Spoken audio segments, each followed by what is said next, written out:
Just another routine mission. Why do they always say that before a mission?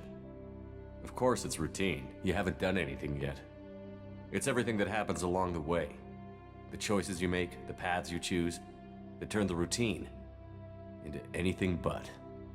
Of course, that's how it started. A routine mission, answering a distress call. And look where that got me. We were testing out the Normandy, Captain Anderson's new ship, when the distress call came in. An Alliance patrol on Eden Prime had been attacked. They'd seen something they couldn't explain. And whatever it was massive. I hit the ground with my lieutenant, Caden Olenko. A good kid, loyal, by the book, with a talent for biotics. We came across the lone survivor of the patrol, Gunnery Chief Ashley Williams. A soldier to the core. Tough, disciplined, ready to take on whatever came her way. Ashley joined up with us and took us to the spot where she lost her squad. That's when we saw it. The ship. Like nothing I'd ever seen. It was massive, scorching the colony and everything around it as it blasted away. We followed the path of destruction to an artifact, a beacon left by a long-dead race called the Protheans. The colony had dug it up, and whoever attacked them had tried to take it. Chief Williams made the mistake of getting too close. It hit her with some type of energy. I grabbed her and threw her out of the way. That's when it hit me. Hard. Every muscle in my body went rigid. I couldn't move, could barely breathe. Everything went black. And then I saw something. A vision. Dream. A nightmare. By the time I woke up, we were halfway to the Citadel on our way to meet the Council. I was expected to explain what I'd seen. Anderson came along. So did Adina, our political representative on the Citadel. With those two heavyweights, it seemed reasonable we could persuade the Council that the ship we'd seen was a potential threat. As was the individual behind the attacks. The main suspect for the Eden Prime massacre was a Turian Spectre named Saren. He'd been seen by one of the survivors from the colony at Eden Prime, and there was some evidence to suggest that the ship was connected to Saren.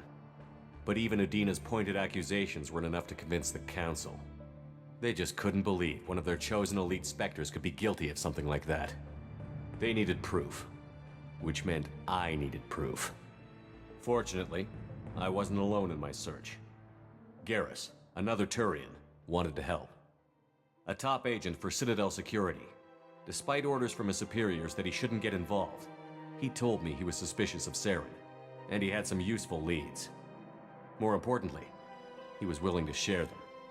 That led me to Rex, the biggest, nastiest looking Krogan bounty hunter I'd ever seen. He turned out to be more than just a brute. It was his intel that led to a fugitive with incriminating evidence on Saren. The fugitive turned out to be an energetic little Quarian named Tally. A tech expert with a knack for hacking, she'd procured some information on Saren. Evidence that proved Saren was dirty.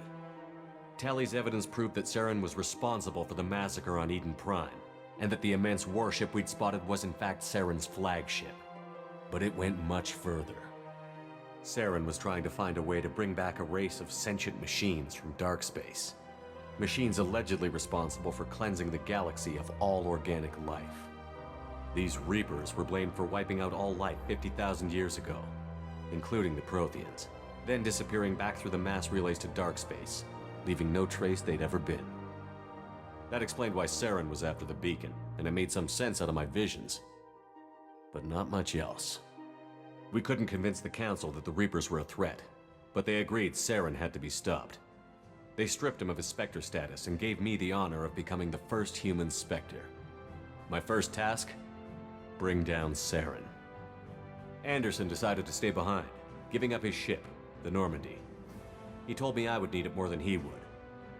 He also pointed me in a direction. Liara, a Prothean expert, adept in biotics, and maybe most importantly, daughter of Benezia, Saren's top lieutenant. And like most Asari, as beautiful as she is intelligent, and born with a unique ability to meld with other species. Liara was able to help me decipher some of the vision the beacon had given me. Nothing concrete, but it gave me some clues. And a new appreciation for the Asari.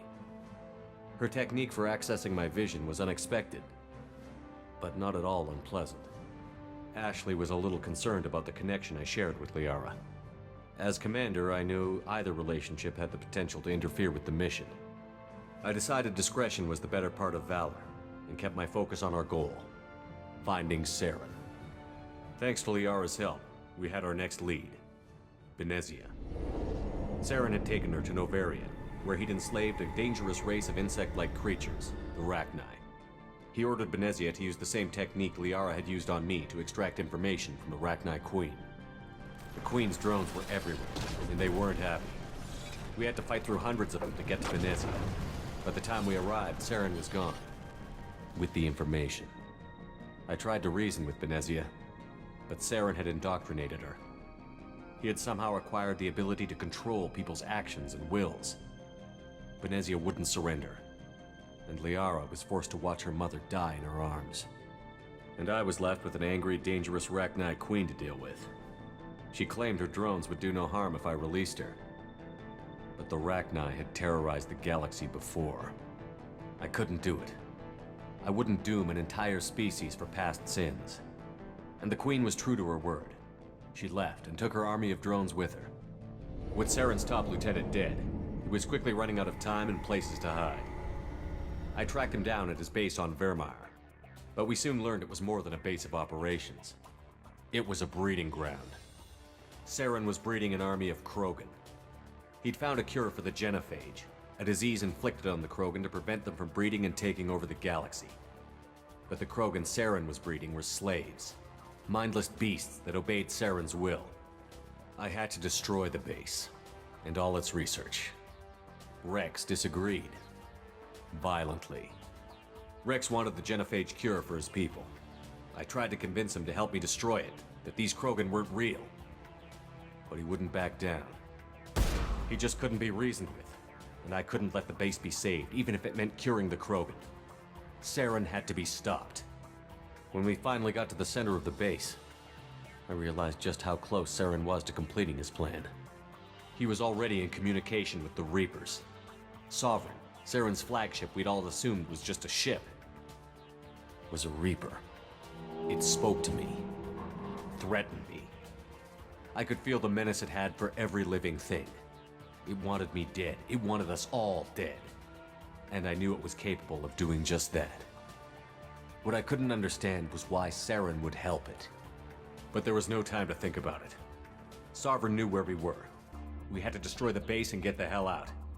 I split up my team in 2 squads, sending Ash with one and Caden with the other as a distraction. We had a nuke, and we planned to use it.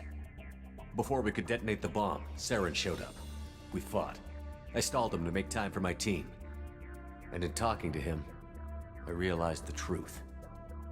It wasn't Saren who was indoctrinating everyone. It was Sovereign.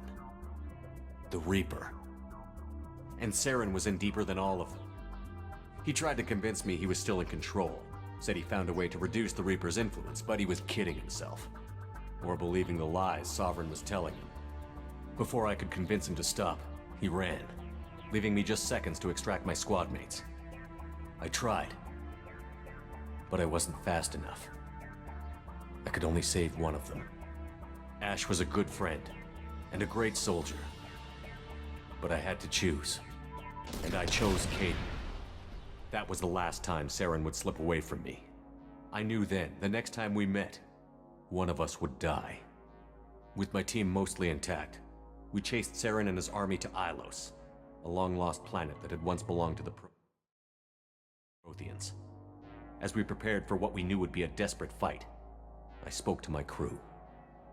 We were just one ship, against Saren's growing army. I assured them all that despite the odds, we could defeat him. I'd never tell anyone, but I had my doubts. Leaving Ashley behind had hardened my resolve, but revealed a soft spot in my defenses. How many more friends and allies would I be willing to sacrifice in order to stop Saren? We arrived on Ilos, close behind Saren.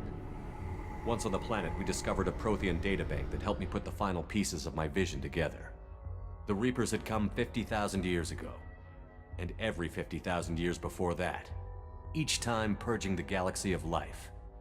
The Protheans had fought and died, like every species before them. but a few survived long enough to leave a parting gift. The Protheans had discovered that the Citadel was the key to controlling the mass relays. By sabotaging the Citadel, they found a way to close the relays to dark space, slowing the Reaper's return, giving us the time we needed to find a solution to stop the Reapers once and for all. Saren knew this. He was leading his army to take control of the Citadel and re-establish the relays to dark space, bringing the waiting Reapers here to destroy us all. We followed him to the Citadel. It was intact, but heavily damaged.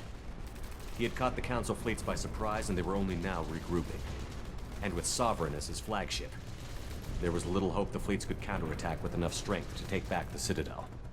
But Saren was done running, and I was done chasing him.